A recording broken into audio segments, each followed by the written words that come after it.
Hey everybody, welcome back to Omega Zone Gaming, and tonight we are discussing .hack GU Volume 4 Reconnect. So as you can see, I'm in his final form, so before you even start in, people, this is going to have major spoilers. I have already done all the story content, so you won't see any cutscenes or anything, I promise that much. Let's party in some people. Let's see, who do I want to take with me?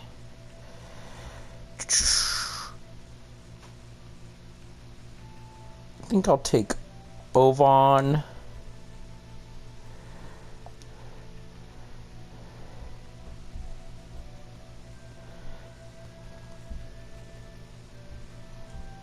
And maybe a Zurkite. Yeah, let's take a Zurkite with me.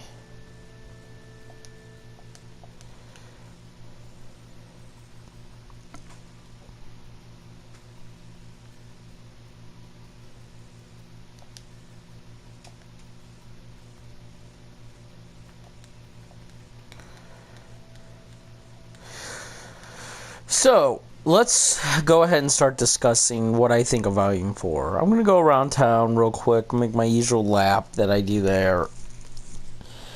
So with Volume 4, these are the final linking days of the World R2. The game's about to be shut down. It has been a year since Haseo has last logged into the world. Now, with that being said, Ovan, at this point, is still missing. Yeah, he's still in a, still in a chunk of ice within the center of the world. His mind is trapped, essentially. I guess, in the case of him, because he had given himself to Ida so willingly, that's why it did it to him. You go there to save him, and you're unsuccessful. The hacked form that Zalkova made for you when you almost expired, Volume 3, yeah, that unfortunately is not enough. So you start doing a lot of different side quests as you make your way through towards getting this new form that you currently see that they call the 5th form. As you can see, it looks very, I'm going to say, Bleach inspired. I quite, since we all know Johnny Young Bosch is the voice of Coon, I almost quite literally think he went into the office, was like, yeah, can we create something for Haseo that looks like he came from the world of Bleach. Like, seriously, this looks like an Ichigo-esque outfit. But, back to the main story. While you're doing these side quests, you are doing them for a little girl who claims to be Zalkova's sister. You come to find out later that it is actually Ida. It is actually the original Ida, the one that bound itself to Ovan. To free Ovan, you use her power and inject it into you. That's what the black spots are. Yes, your PC is essentially Ida infected now. Not in a way like Ovan's was. Yours is quite different. Yours is controllable due to the fact that you have all the phases of the epitaph. You are the key to the Twilight. So for that reason, it is controllable.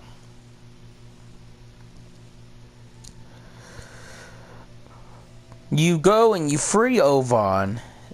Ida remerges with Ovan, and in a twist of the game's story, you not only repeat the same email Ovan originally sent you at the start of the game about how the world was, how the path before you was had two roads, either one to where you quit and go into safety, but the one with perilous and pride.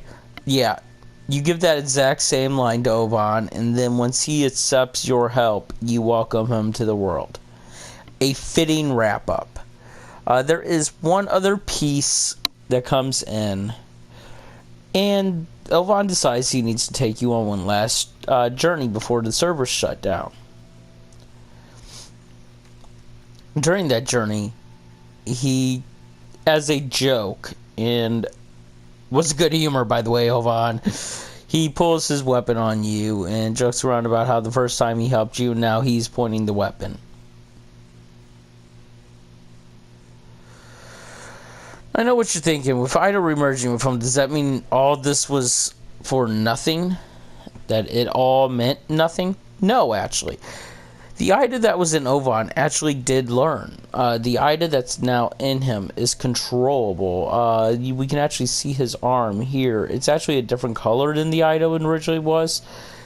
If you remember, the Ida was originally black and red. It's now black with these white lines through it that go into a black line down the rest of his arm. It's almost confined to just one part of his arm now. So it merged with him a lot in the way that they created Haseo's new form. Okay, so on to the gameplay. This is why I love Volume 4. This is what hurts it the most. While yes, the new form is awesome and we will go show it off, they lock 90% of the game down. You can't check emails, you can't check lore, you can't do any of that. Until you finish the story, you're on a very defined path. You can't choose where you want to go for the most part. Everything's pretty much locked down. And I get it. I get that the new CGI cutscenes are using a newer engine while this is still mimicking the older engine. So they may not have been able to necessarily,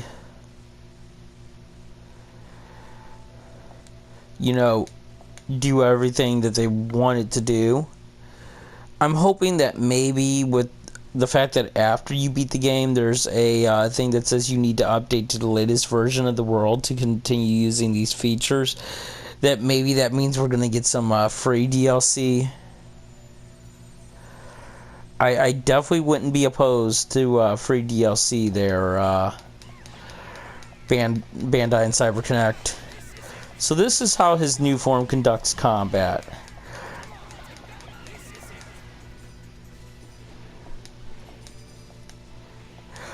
Now, the negative to the new form is you lose avatar drain. You no longer have avatar drain whatsoever.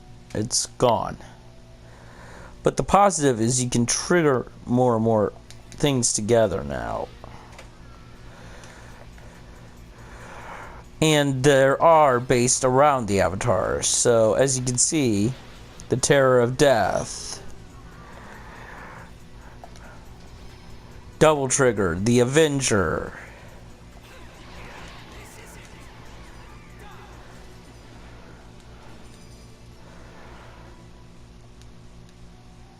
and Haseo does not appear to have any sort of access to the rest of his weapons. In fact, he doesn't. You cannot change weapons in the 5th form. So that is one bad thing to this game. Is, you're pretty much stuck in this form once you get it.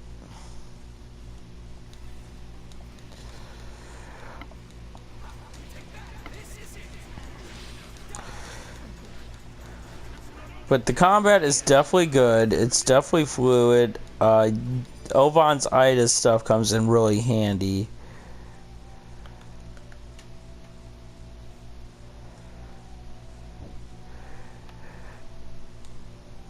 And you can tell that they really did put some work into this new combat form.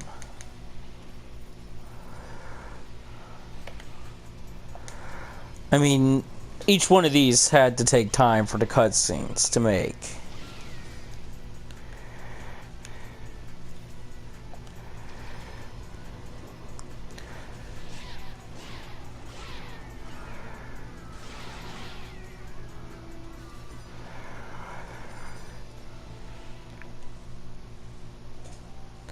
So the aspect of the combat is fun.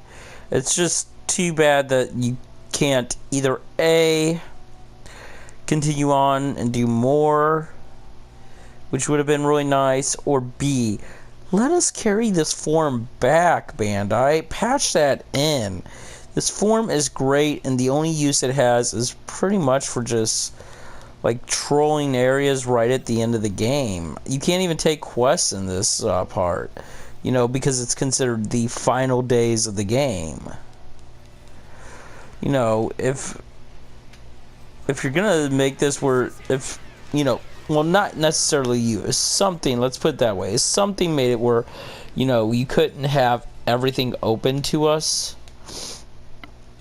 at least bring back the function that used to be in the original GU franchise, when you guys were, you know, having to wait for, you know, each new game to come out, so you'd let people who finished Volume 2 take their data and go back to Volume 1 with improved data. Do something like that. That would be really great. Add that in. Because, you know, right now, you're pretty much playing this final part for no reason. Also, unlock the fifth form to be usable with the other powers.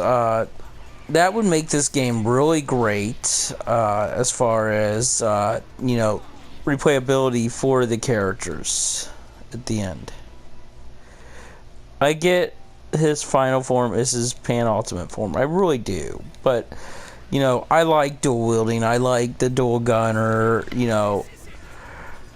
And really, with nothing more after the story ends, you know, there's not a whole lot of reasons for me to go back to Volume 4. I will when I make my second playthrough, because I'm doing my cheat playthrough now. You know, I did my first playthrough without using any cheats.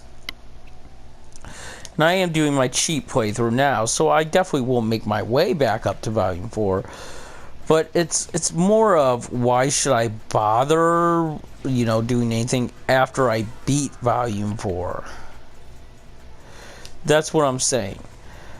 I'm not saying you guys didn't do well. I'm just saying there's things that could have took this from a, you know, good, decent, you know, right there ending where, you know, it gave you all the answers but didn't do anything else, to something far beyond. Really, they could have.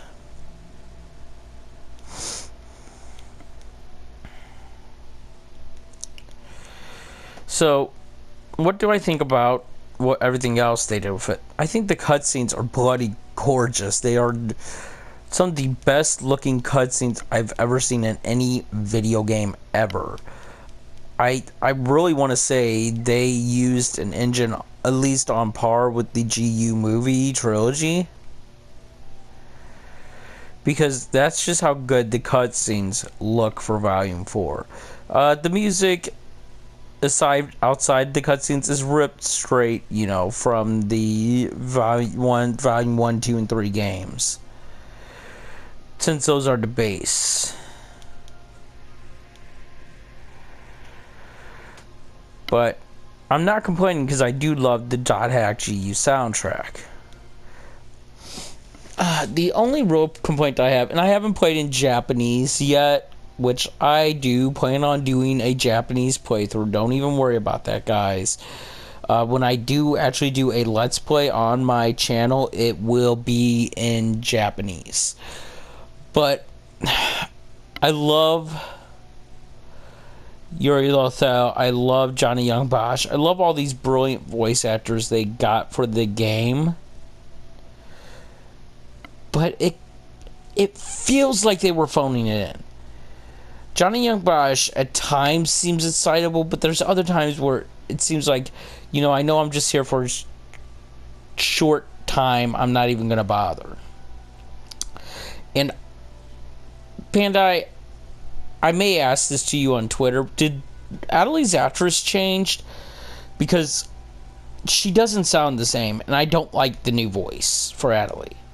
I love Adelaide's original voice. Adelaide was one of my favorite characters because of that voice and where it tied into her emotional strings. If that's the case, please let us know. But anyway, otherwise the audio's fine. The English voice acting is a little bit of a downer, but it could be acceptable. I'll put it that way.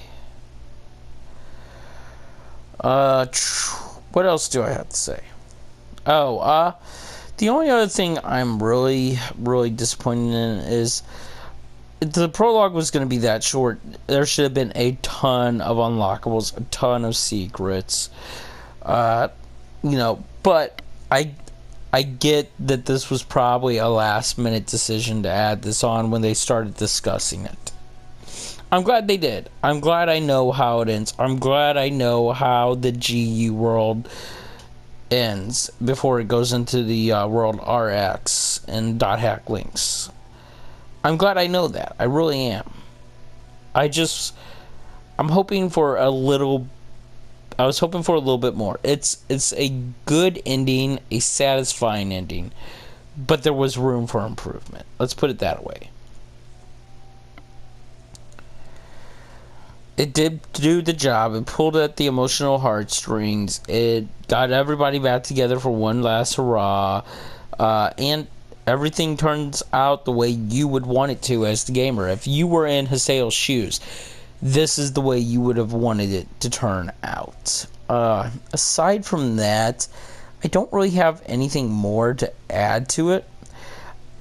I'm going to say this. I love this chapter of .hack as a whole. Volumes 1 through 4 are fantastic. And I'm hoping that means we'll see more in the future. I really do. I don't care if it's content updates to GU. Bandai, if you want to give us that, if you want to give us free DLC for GU, I'll take it. I really will. Maybe some more .hack, games. I've even discussed this with coworkers. SAO is a cash cow for them. Accelero versus SAO is one of Bandai's, I think it comes into like the 5th or 6th highest selling RPG they've ever done. If they took that same passion that the crossover for Accelero versus SAO had and put it into a project like .hack versus SAO,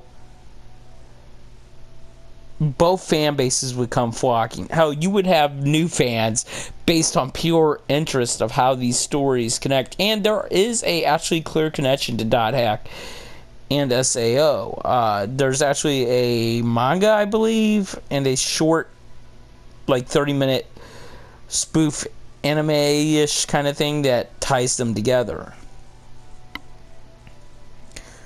Sort of like how they tied SAO to, Accelero. Now, I will say, I don't know if that was an original intent or if Bandai just went with it.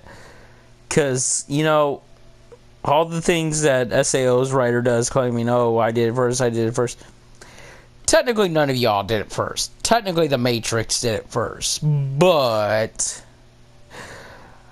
let's be realistic. This game was probably well in production before the writer of SAO even finished that short manga that he was writing to set up the idea. So that's it for this Let's Discuss video. If you have any comments or questions about Volume 4, please post them in the comments section. I want to hear them. I want to know what you all think if you played it. I want to know, do you want to see more .hack? I want to know, what you think of the characters overall. Please, let's discuss what Volume 4 did for the story. I'll be back with the .hack GU Last Recode review. And this is Omega Zone Gaming. Until next time, as always, like if you like, subscribe if you want. Leave a note, hit that notification bell. Feel free to leave a comment. And I am out.